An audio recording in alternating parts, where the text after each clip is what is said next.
Hi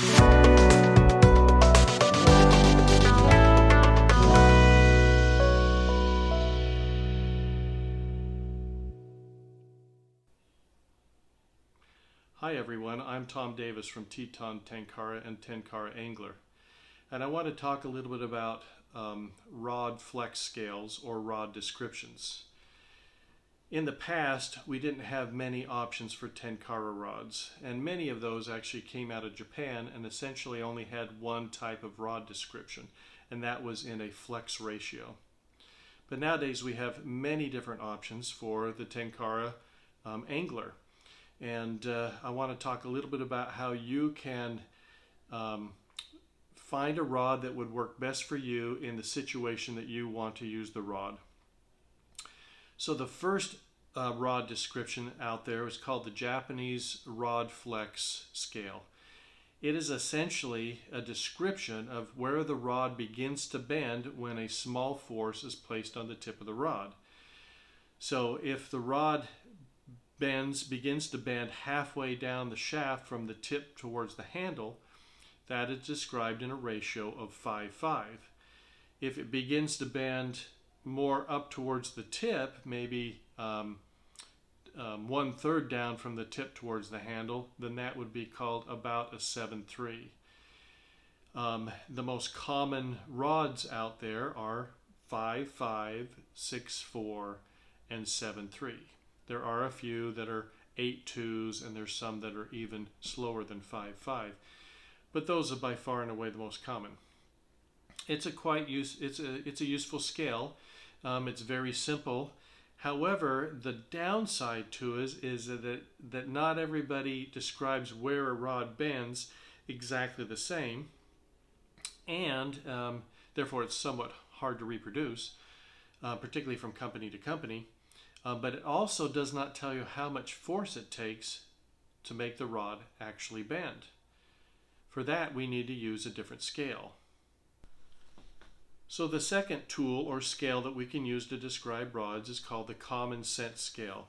This was first described by Dr. William Hanneman back in the 1990s to help describe Western or traditional fly rods.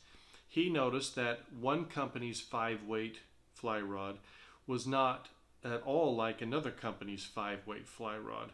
So he devised a simple, reproducible tool to help get objective data for those particular rods. Well, that particular tool can be applied to Tenkara rods as well. The first to do this was Chris Stewart of TenkaraBum. He saw the value of how the common sense scale could help clarify a little bit about particular Tenkara rods. Essentially, to do the common sense scale, you need to fully extend the rod and place it in a horizontal position above ground level. You need to measure the length of the rod and then divide that by 1/3.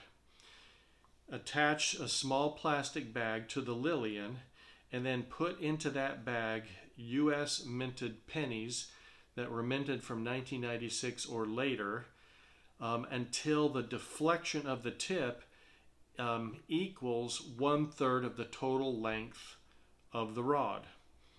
And that gives you what is called the penny rating. So for instance, I have here a Oni Type 1 rod. It is a 400 centimeter or a 4-meter rod, and it takes 15.5 pennies to deflect its tip 1/3 of the total length of this rod. So it would be called a 15.5 penny rod. This rod is the Shimatsuki Tenkara Gen 240. It's a short rod, and so it's 240 centimeters or 2.4 meters, and it takes 13.5 pennies to deflect the tip 1/3 of the length of the total length of the rod. The higher the penny rating, the stiffer or more powerful or forceful the rod. It also has a faster casting action. So that the common sense scale reliably helps you know how fast or stiff a rod is. So it's a very useful scale. But the problem is, and one of its downside is it does not allow you to compare rods of different lengths. So you would think that this rod, the Shimatsuki, which has a penny rating of 13.5, would be a slower casting rod, a slower action than the Sakakibara Special, or the Oni Type 1, which is a 15.5 penny rod. Based solely on the common sense scale, that's what you would assume, but it's totally not the case.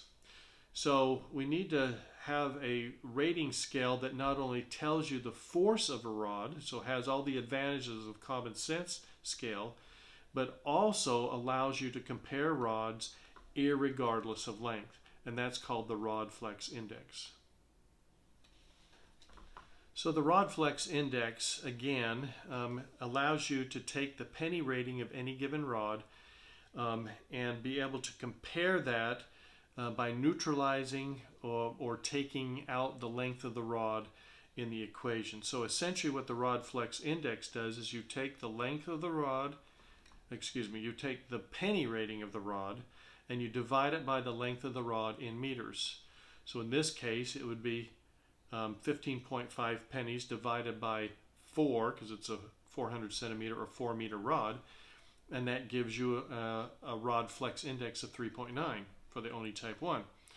For the Shimatsuki Tenkara Gen 240, it's a 13.5 penny rod divided by its length in meters, which would be 2.4, and that gives you 5.6 as a rod flex index, or RFI. As with the common sense scale, the higher the number, the stiffer or more powerful or more forceful the rod, and the faster the casting action. So whereas we thought that this rod would have a slower action because it's 13.5 pennies, and the Type 1, Oni Type 1, would be faster because it has a common sense scale of 15.5 pennies, actually this is a slower casting rod. It has a rod flex action of 3.9, rod flex index of 3.9, where this rod's is 5.6. And if you were to be able to cast these side by side, you would immediately notice that, oh yes, this has lower penny rating, but it is a considerably faster action than the Oni Type 1.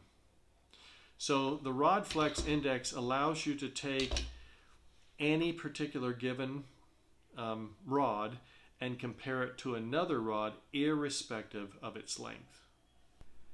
And that particular advantage can be very useful. So for instance, if you already own a rod and it has a rod flex index, let's say of 4.5, and you really like that rod action, but you want to find, and let's say it's only a 360 centimeter rod, but you want to find a 400 centimeter rod that has a similar action, then you should look for a rod that has a rod flex index of that's similar, 4.7, 4.8. I really like rods that have a rod flex index of about 5, so 4.8 to 5.2. And so when I look for rods of different lengths, then I'll oftentimes look for ones that will have rod flex indexes in that same ballpark. Therefore, I feel fairly confident that they will feel and cast very similar to the rods that I have that I prefer, at least their actions that I prefer. There are some minor idiosyncrasies to that, but it's a very good way to get at least a basis of being able to compare rod to rod. So there you have it. 3 simple ways to describe Tenkara rods. The Japanese rod flex scale, the common sense scale, and the rod flex index. I think of all of them, the common sense scale and the rod flex index are by far and away the most useful for the vast majority of Tenkara rod anglers. There are other ones out there trying to compare Tenkara rods to the weight scale of traditional or Western fly rods like 4-weight, 5-weight, 6-weight, 7-weight fly rods. But I think that the common sense scale and the rod flex index are helpful mostly to Tenkara anglers. I'll put in the video description below some links to some articles that I've written that describe this better. And more importantly, there'll be links there for tables that I've put together over the years of rods that I have fished and measured so that you can compare rod to rod. Now I can't I can't measure all rods out there, so I've had some people who've been able to do some reliable measurements, and they've reported to me, and I've also put them on that table as well. So I hope this has been helpful. I hope you find it useful in as you look for Tenkara rods that you may want to use. So again, this is Tom Davis for Teton Tenkara and Tenkara Angler, and happy fishing.